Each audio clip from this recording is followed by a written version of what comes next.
Guys अगले दिन हमारे घर में सिद्धनाथ देवता की पूजा संपन्न हुई और इसके साथ ही इन्होंने यहाँ पे प्रसाद वितरण किया बच्चों को और परिवार के सदस्यों के लिए भी इन्होंने प्रसाद रखा। जय हो सिद्धनाथ, हम सबको अच्छी मति देना, हमें स्वस्थ रखना और सभी हमारे व्यूवर्स को भी स्वस्थ रखना। ये सिद्धनाथ की पूजा के बाद इन्होंने प्रसाद वितरण किया। यहाँ पर भी एक मंदिर है। ये हमारे चाचा जी के बच्चे हैं, मोहित और गौरव। बड़े ही अच्छे बच्चे हैं और एक्टिव हैं, ये पढ़ रहे हैं अभी। ये देखिए हमारे घर से कितना सुंदर व्यू है ना। हेलो गाइस, कैसे हैं आप सब? अच्छा, मैं इनसे ना एक क्वेश्चन पूछ रही हूँ कि 8-10 साल पहले यहाँ पे एक नहर थी, जो ये पगडंडी आपको दिख रही है ना, तो इसे पकड़ो थोड़ा थैला। ये जो पगडंडी है, इससे यहाँ पे एक नहर थी, पूरी नहर। ये अब ये बंद हो गई है। ये वो घाट दिख रहा है ना आपको, घाट। अभी पास से जाके भी मैं आपको घाट दिखाऊंगी, जिसमें पंचक्की बोलते हैं इसे, और वैसे घाट बोलते हैं हमारे कुमाऊं में। घराट, घाट, पंचक्की। तो मैं इनसे पूछ रही थी कि ये हमारी जो नहर है ये बंद क्यों हो गई। अब इसके बारे में आपको ये सर बताएंगे। बताइए सर। हेलो गाइस, पहले ये बहुत अच्छी उपजाऊ ज़मीन हुआ करती थी, यहाँ दिखाइए आप। क्योंकि यहाँ पर लोगों का पलायन होने की वजह से यहाँ पर एक सिंपल खेती हो रही है। और ये जो कहते हैं ना कि उपराव और तलाव, दो प्रकार की जो भूमि होती है, तो ये तलाव भूमि थी। अब यहाँ पर आप नहर देख रहे हैं, तो यहाँ पहले इस नहर से खेतों की सिंचाई भी हुआ करती थी और इससे घराट भी चलता था। ये जो इधर है सामने दिख रहा है, हाँ उधर है, पास से भी दिखाएंगे ना अभी, या पंचक्की हम जिसे कहते हैं। तो अब ये देखिए, पहाड़ों में पलायन का दौर इतना हावी हो चुका है कि लोग खेतों को छोड़ करके शहरों की ओर पलायन कर रहे हैं। ऊपर देखिए कितना अच्छा गांव का दृश्य है। लोग सब यहाँ से पलायन हो चुके हैं, बहुत कम रह गए लोग यहाँ पे, और और जो कम लोग रह चुके हैं वही खेती कर रहे हैं। पहले लोग ज़्यादा थे तो ये नहर भी थी ना, तो नहर बहुत अच्छी लगती थी। अब ये सारी बंजर पड़ चुकी है। अब सारी देखो, ये कितना अच्छा नहीं लग रहा। देखो ये मुझे खुद अच्छा नहीं लग रहा, क्योंकि मैं पहले जब यहाँ आई थी ना, तो पानी, छोटी छोटी मछलियाँ इसमें रहती थी, बड़ा अच्छा लगता था व्यू। और अब देखो ऐसे घास और ये बंजर जैसी लग रही है। अब खेतों में ऐसे ही काम चल रहा है। और यहाँ से सीधे ये पानी जाता था यहाँ पंचक्की पे, घाट में।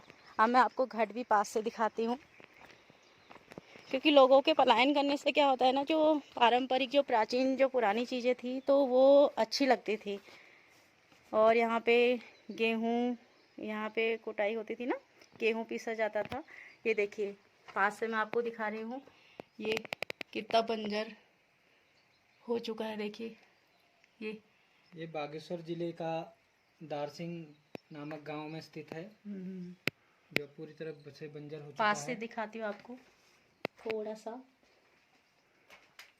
ये देखिए गाइस, कितना सुनसान हो चुका है और बंजर हो चुका है। देखिए ये, इसमें गेहूं डाला जाता था और इससे यहाँ गेहूं के दाने यहाँ आके इस घराट में पीसे जाते थे। और ये सब अब लोगों के पलायन हो चुके होने के कारण देखो यहाँ से सब बंजर हो गया है।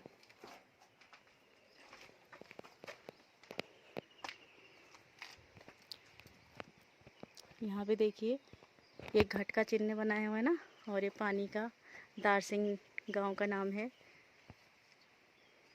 ये।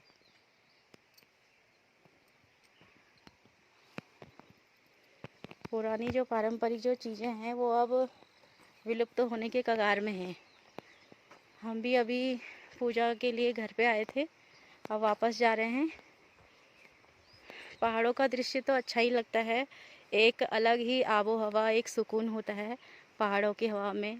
और नज़ारे इतने सुंदर होते हैं कि आँखों को बड़ा ही सुखद अनुभूति प्रदान करते हैं। और साथ साथ में देखिए गाइस, ये सुंदर सी बड़ी सी नदी देखो, पास से दिखाऊं आपको।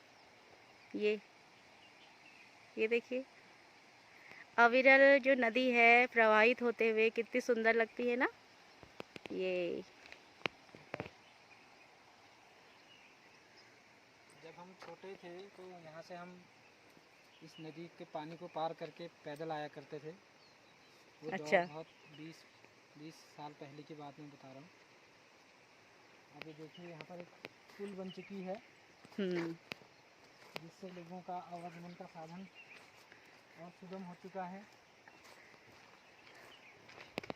लेकिन अब गांव में लोग बहुत कम रह चुके हैं। इससे इन खेतों को देख कर पता चलता है कि लोगों का पलायन कितना हो चुका है। हो चुका है। हाँ हाँ। यहाँ पर एक तो ना लोगों की देखो मजबूरी भी है। गांव तो है, सुंदर प्राकृतिक दृश्य भी है, लेकिन रोजगार नहीं है ना, तो लोगों की भी मजबूरी है। अब देखो जैसे हम खुद बाहर रहते हैं, हमारा जो मूल रूप से जो घर है वो यहीं है दार्सिंग में ना, लेकिन हम देखो पढ़ाई के लिए स्कूल कॉलेजेस बहुत दूर दूर है, बहुत दूर। सुख सुविधाएं यहाँ पे नहीं है, चिकित्सा का यहाँ पे अभाव है, डॉक्टर यहाँ पे समय से अवेलेबल नहीं हो पाते हैं। तो इस वजह से हम लोगों की और लोगों की भी मजबूरी होती है शहर में पलायन करने की, जिससे कि हम पढ़ भी सकें, अच्छे से नौकरी कर सकें, और जो बीमार व्यक्ति है उसको समय से उसका उपचार मिल सके, जिससे वो सही हो सके, है ना।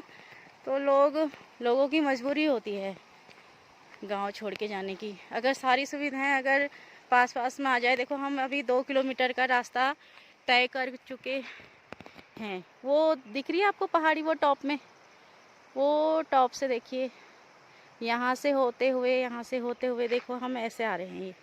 अब हमें जाना है वो वहाँ ऊपर, यहाँ ऐसे इस रास्ते को ऐसे पार करते हुए।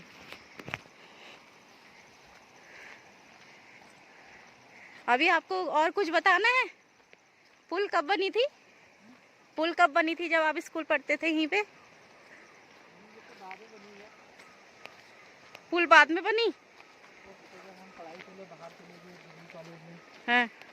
उसके बाद बनी शायद। अब एग्जैक्ट सन मुझे नहीं पता। अच्छा। जो यहाँ पर देखिए जो है ना तालाब, उसमें बहुत बड़ी मछलियाँ हुआ करती थी पहले। अच्छा। हाँ अभी तो भी मछली होंगी। मारने के लिए आप लोग यहाँ आते होगे ना? हम आते थे जाल से और इनमें बहुत प्रकार के होते थे। हाँ। हम यहाँ पर मछलियों को भी ये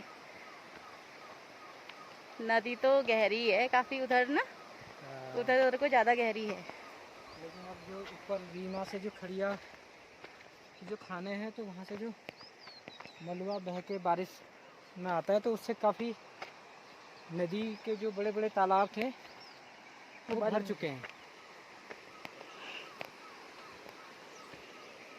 ये है पैदल मार्ग गडेरा और दार्सिंग को जोड़ने वाला। ये वाला ऊपर जो दिख रहा है जो गांव है गडेरा, हाँ, तो बागेश्वर जिले का, और जो सामने है ये है दार्सिंग जो हमारी ग्राम सभा है। हाँ। अभी हम पैदल पैदल जा रहे हैं, पसीने से लथपथ हो गए। कम से कम 1.5-2 किलोमीटर पैदल चल के हम आ रहे हैं। हाँ। लेकिन अच्छा भी लग रहा है ना। हाँ, क्योंकि आज बादल भी है ना, धूप नहीं है, बारिश भी हुई थी। ये देखिए गाइस, कितनी सुंदर नदी है। अच्छा लगता है ना पानी का बहता हुआ देखना। ये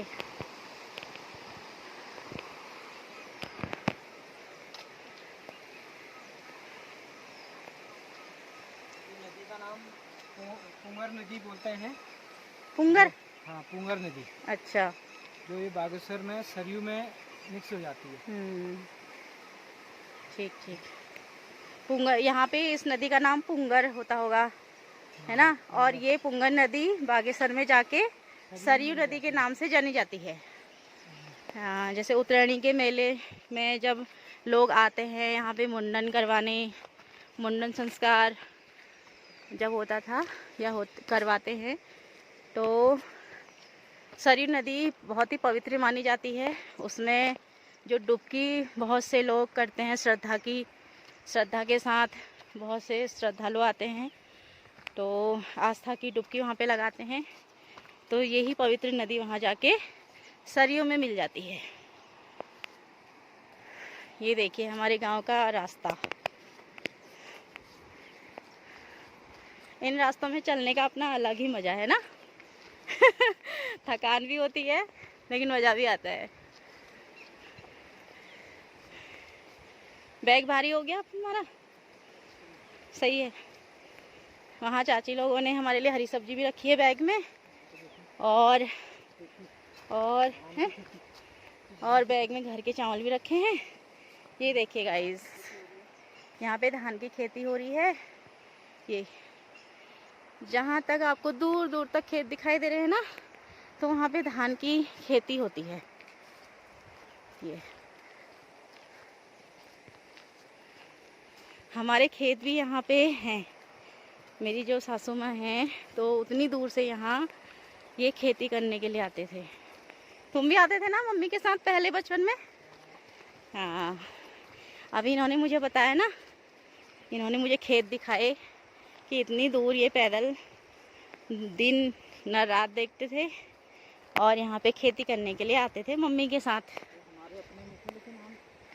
हाँ, देखो कितनी मेहनती थे ना तुम। ये देखो, नदी है, कितना सुंदर सा दृश्य। ये देखिए, प्राकृतिक दृश्य। ये देखिए फूल कितना सुंदर लग रहा। चलिए गाइस, जिससे आगे फिर मैं आपको दिखाऊंगी जब मैं अपने छोटे छोटे प्यारे प्यारे बच्चों के पास पहुंचूंगी, क्योंकि आज हम यहीं रुकते, घर को छोड़ने का मन नहीं कर रहा था, लेकिन हमारी मजबूरी है।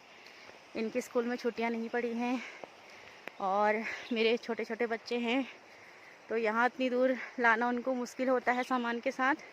तो इसलिए आज हम 2 ही आए थे और 2-3 हफ्ता पहले हम पूरी फैमिली यहाँ पे आए थे।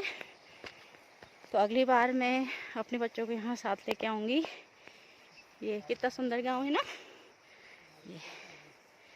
इसके बाद फिर आगे की न्यूज़, कुछ और जानकारी मैं आपको अपने अगले ब्लॉग में दूँगी।